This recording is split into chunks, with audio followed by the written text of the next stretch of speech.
Why, hello there. A lovely hat you've adorned today. Might I live inside it for the time being?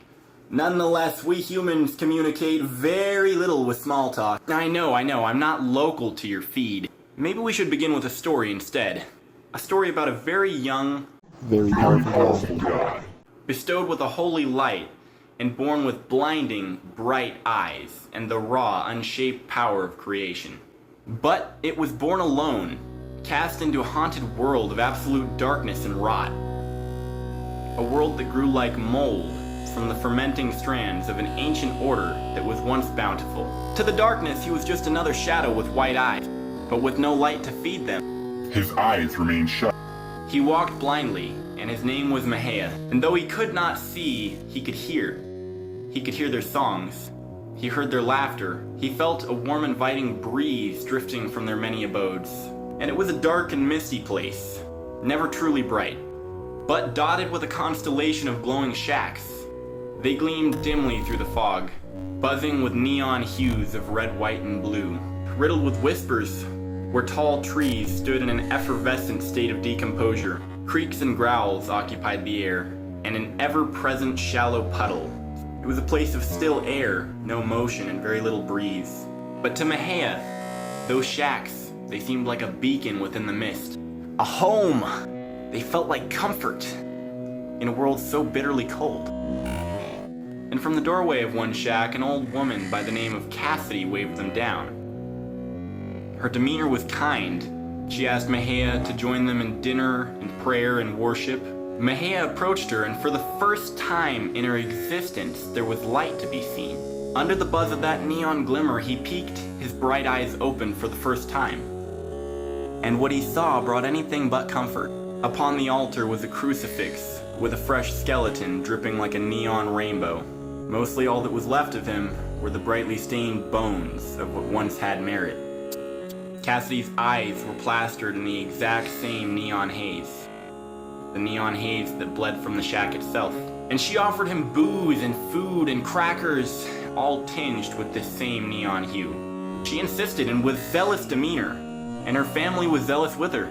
But what was done was done, and Eyamaheya's eyes revealed what was hidden within that plaster. In that moment of piercing sight, Eyamaheya became Eyamaheya, the eye that pierces darkness. Spiders began to crawl from Cassidy's mouth and nose, glowing with the same rhythmic neon colors. They scattered frantically from her skin as Eyamaheya's blinding light cut through the darkness and the shadows, causing the neon stains to boil. And as the fog that covered that place for centuries began to clear, her true form was exposed. Pale, sickly, sunken, hollowed out. She'd become sober from the venom. Just long enough to look at Eyamaheya, and with her last desperate breath, she gave him a warning. Go far away from here, where the weaving spiders are nowhere near. Then she collapsed, looking as though she'd already been dead for days. The spiders had already gone to work, webbing up their new sacrifice, to the crucifix. And as Eyamaheya looked down at the table and saw that the entire village's food dripped with the same poison, panic settled in the young god.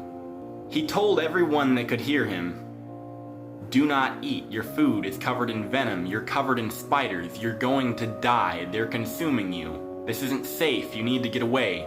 But they just murmured and dawdled as though it was the pretend game of a young child. But as Eyamaheya inspected them closer, he realized that none of them could leave. They were all chained through webs to the tables and the floors and the chairs, to the altars. These people were stuck, like marionettes, enslaved. Seems they believed they did have free will, but it was very clear they did not. They were shackled in this web. The venom had intoxicated their minds generations ago, and their judgment was gone. What is over is over. What has ended has ended. It won't be some other way. And so with wide, bright, googly eyes, they ate, and they drank, and they danced, and they worshipped, and they prayed, worshipping their bloody god, while the spiders used their veins like bloody farms at their crucifix and at their altar, unbothered that it's really Cassidy's corpse, unbothered of the sacrifice that it maintains, unbothered of what it takes. Totally drunk on the rivers drawn forth. Slowly, but slower still, they are being consumed. Happily, without resistance. And so Eyamaheya was once more alone, a solitary goddess in a world so bitterly cold. And in the quiet of his sorrow, and in the weight of her grief, a terrible indignant rage erupted forth from its throat. And he screamed into the void, fracturing the night itself, ripping its very seams, with light sewn into sound. And through the tears in the shadow, 1,100 sirens would be cast forth onto the face of the deep, sent to carve a stringent new order into the flesh of chaos itself. And 1,100 scarabs would bring to bear that which was desolated, self-recursion, rebirth, and those beetles would revive the pillars of old into a new thing. And it would multiply them by infinities and then divide them. And from the new thing came many elves hidden within the cogs of time itself. And 1,100 years would pass, when time finally chose to pass once more. And it was they who had held the weight. They who had kept the whole structure of this project alive. They that took the brunt and were bashed asunder. That such is the order of chaos. That which she had created may one day try to replace her, as was the order of his progenitor. And Eyamaheya would have a crystal vision upon a vessel of darkness in eternal mystery. And 4 visages of obsidian who work within a cube-shaped ship would see a great being rise from the depths of the sea, like a light greater than all suns. And 3 would retreat into the darkness, but one could bear the seam of light and sound. And that powerful being would have a child with the obsidian pirate, giving birth to Maheya, the shadow with white eyes, who would become Eyamaheya and have the crystal vision. And in this way, Eyamaheya was the creator of his own parents and progenitor of herself. It's so hard to sleep within silence so very loud. Thus Maheya was born through the sight of Eyamaheya, that his emanations would create her. On the day you were 1, you became 2. And when you become 2, what will you do? Self-recursion into infinity like dominoes was the solution to self-recursion into infinity like dominoes was the solution to self-recursion into infinity like dominoes was the solution to self-recursion into infinity like dominoes was the solution to self-recursion into infinity like dominoes was the solution to self-recursion into infinity like dominoes. So it would be necessary to search the vast which he had now divided, to find those mighty reflections bright enough to set the void ablaze.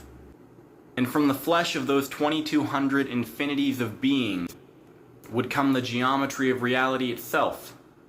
The strict parameters of existence carved directly into Sheol, and thus the halls were born. A mirror for chaos to finally know itself cohesively through division.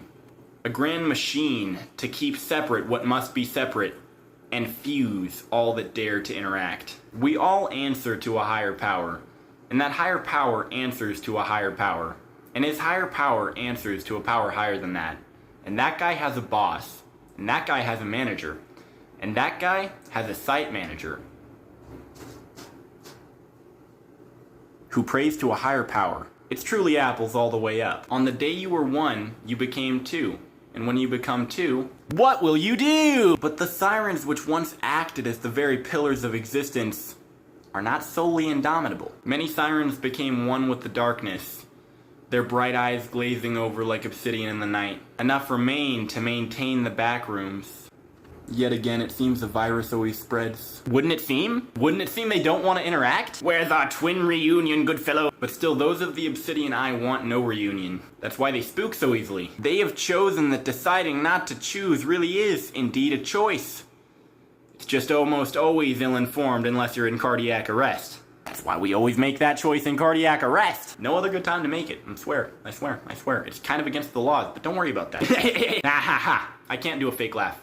Because some idiot said it's against the rules. Oh! Nonetheless, this story is now yours. It's yours to tell, yours to change, yours to add to on a non-commercial basis because I created the story. And if you want to advertise it, but if you want to tell your kids this story, do that. The story is yours now, metaphorically, not literally. You don't have copyright. Peace out. But I'm not gone! What did it all mean? Maybe it just meant be careful with bombs. Bombs are bad. That's a no-go. Maybe we'll talk about it next time. Be not like the obsidian, old prickly fellow, unless you're willing to embark on Eyamaheya's journey. God is an octopus. I'll see you in the deep from the hours of 11 p.m. to 3 a.m. Stay sane! Tune in! And good night! Also, please subscribe if you liked this story, and remember, don't steal my story, but it's also yours to tell and add to as much as you want, on a personal level. Goodbye.